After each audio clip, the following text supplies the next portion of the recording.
کیا جاتا ہے۔ حضرت عبداللہ بن عباس رئیس المفسرین فرماتے ہیں، میں نے نبی علیہ الصلوۃ والسلام سے کو یہ فرماتے ہوئے سنا کہ جس نے میرے صحابہ میں سے کسی صحابی کو گالی دی اس پہ اللہ کی لعنت، نبیوں کی لعنت، فرشتوں کی لعنت، ساری مخلوق کی لعنت۔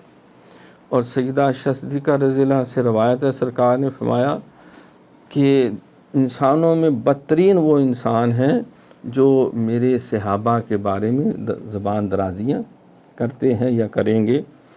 تو متعدد احادیث ہیں، سرکار نے فرمایا کہ خبردار خبردار میرے صحابہ کو موضوع بحث نہ بنانا، تختہ مشق نہ بنانا ان کے خدمات کو، کیونکہ یہ وہ خوش نصیب ہیں جو مجھے اللہ تعالیٰ کی طرف سے ساتھی عطا ہوئے ہیں۔ اور ثانیہ اثنین اذ ہما فی الغار اذ یقول لصاحبہ لا تحزن ان اللہ معنا۔